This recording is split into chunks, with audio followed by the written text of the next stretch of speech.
Assalamualaikum warahmatullahi wabarakatuh. Oke, kita lanjutkan.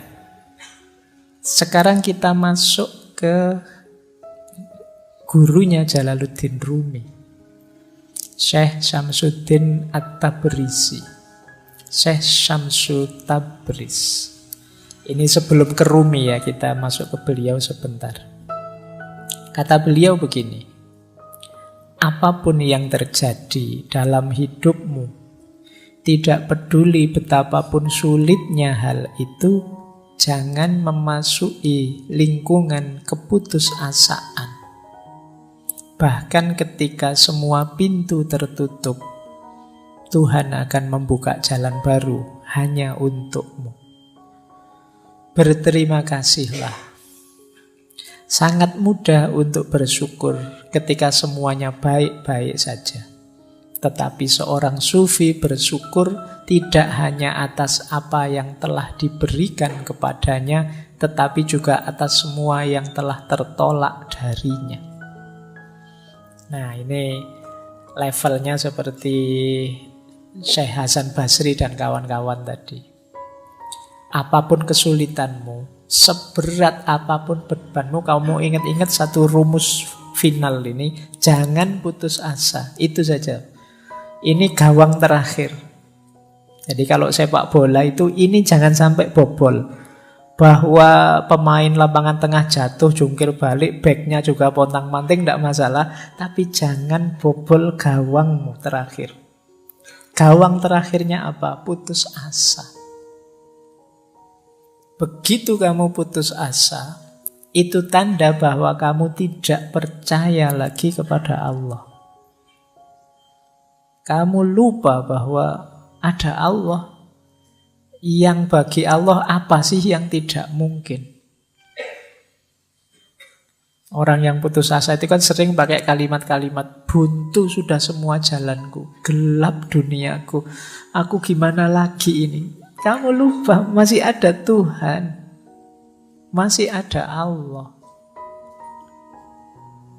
Jadi Syekh Syamsu Tabriz mengingatkan kita, apapun kesulitanmu, apapun bebanmu, jangan biarkan gawangmu yang terakhir ini bobol, yaitu keputusasaan.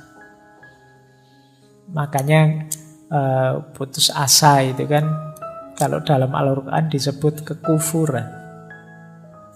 Karena apa? Karena orang yang putus asa berarti dia melupakan Allah atau tidak percaya dengan kekuasaannya Allah. Kata Syekh Syamsu Tabriz, meskipun semua pintu rasanya tertutup, Allah masih bisa kok. Bukan membuka pintu, bahkan membuat pintu baru Allah bisa. Yang tidak terbayangkan mungkin selama ini olehmu. Jadi tidak mungkin Pak lewat ini, lewat itu, lewat ini. Jalan yang saya hitung itu tidak ada yang beres. Itu kan hitunganmu. Jadi bagi Allah apa yang mustahil? Wong dari Masjidil Haram ke Masjidil Aqsa, dari Masjidil Aqsa ke Sidratul Muntaha, ya bisa dalam waktu semalam. Meskipun di medsos banyak orang yang mendebat, masuk akal, masa ayo namanya mukjizat ya memang tidak masuk akal. Kalau masuk akal ya tidak mukjizat namanya. Jadi memang tidak harus masuk ke akalmu. Kalau bisa terjangkau oleh pikiranmu, oleh akalmu, itu masih biasa. Wong ini peristiwa luar biasa kok. Jadi banyak kemarin saya baca di medsos itu, naik ke langit ke-7. Langit itu apa? Pikirannya kan aneh-aneh. Jadi tidak masuk akal saya. Ya memang tujuannya tidak untuk dimasukkan akal. Akalmu tidak nyampe. Jadi ini peristiwa luar biasa. Kalau definisinya khorikul adah, beda dengan adat. Memang tidak cocok dengan hukum alam sunatullah, sains yang kamu pelajari. Itulah mengapa disebut mukjizat.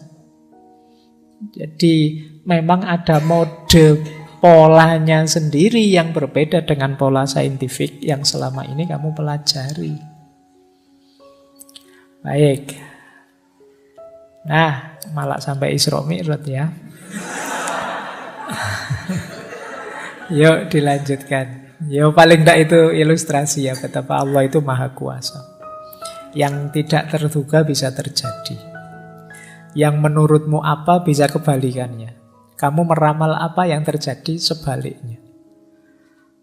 Karena Allah maha kuasa. Kesabaran tidak berarti bertahan secara pasif.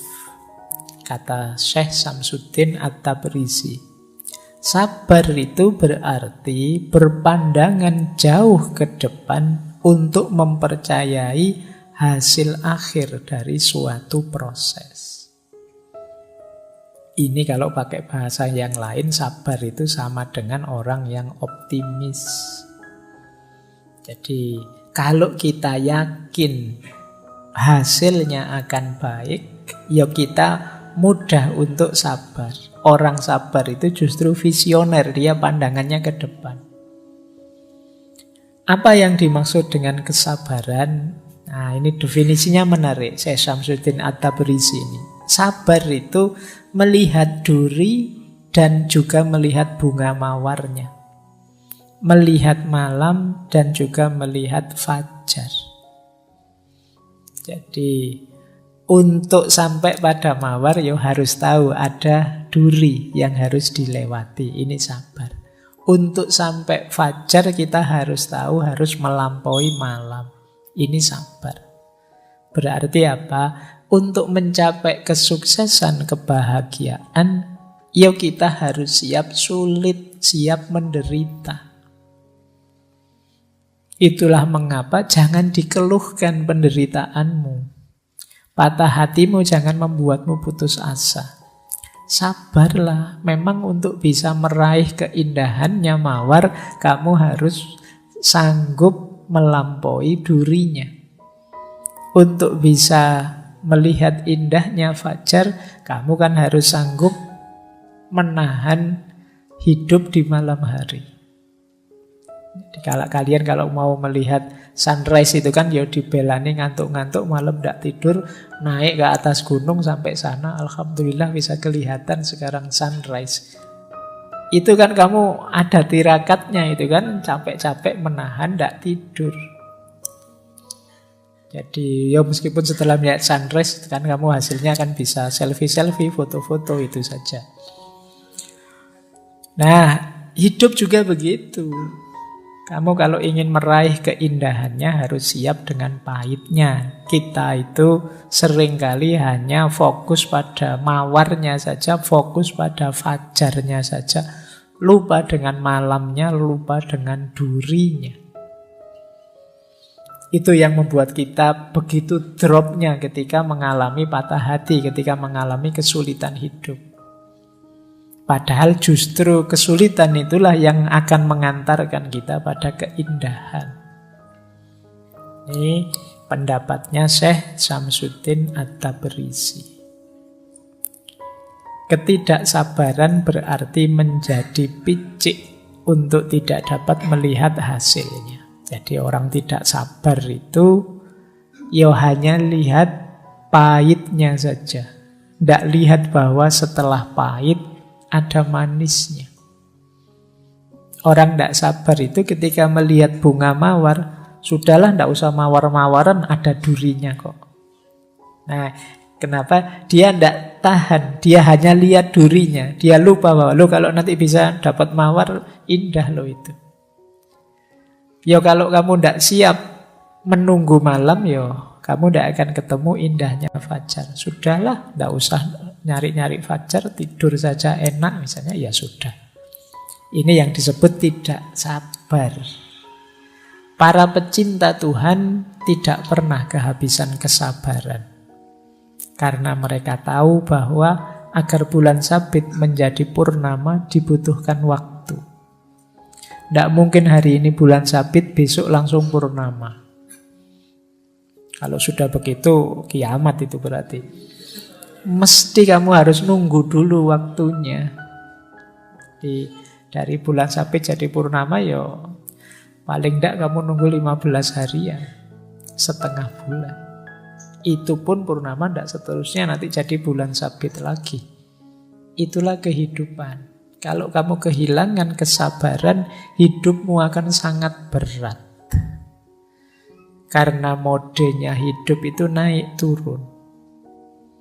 Tidak mungkin orang hidup itu seneng terus, enak terus. Meskipun kamu pinginnya begitu. Hidup itu mesti ya kadang seneng, kadang tidak seneng, kadang enak, kadang tidak enak. Wis itu wajar. Siaplah menghadapi hidup yang seperti ini. Kunci bahagiamu justru di situ. Kalau kamu siapnya seneng saja, ya siap-siap hidupmu banyak stres, banyak depresi. Semoga tidak ada yang di sini hidupnya nyari susah saja.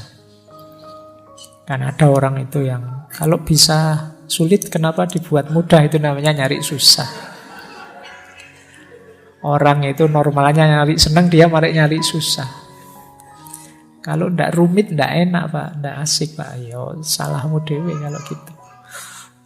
Baik, ya jadi orang yang normal-normal saja. Wajarnya kita mencari kebahagiaan, kesenangan, tapi kita harus sadar hidup ini ada kesulitan juga, ada problem juga, ada naik turunnya juga. Baik, ini 2 nasihat dari Syekh Syamsuddin At-Tabrisi. Gurunya banyak sufi juga. Sosok beliau agak misterius. Dulu pernah kita bahas waktu membahas Mahabbah Ilahiyah kalau tidak salah. Oke, untuk malam hari ini saya cukupkan sekian dulu. Mohon maaf kalau ada yang kurang berkenan, mungkin 1-2 kekurangan apa, mohon dimaklumi. Kalau ada kekhilafan, kealpaan yang teman-teman ngerti benernya seperti apa, ya silahkan disampaikan. Kurang lebihnya mohon maaf. Wallahul muwaffiq, wallahu a'lam bissawab. Wassalamualaikum warahmatullahi wabarakatuh.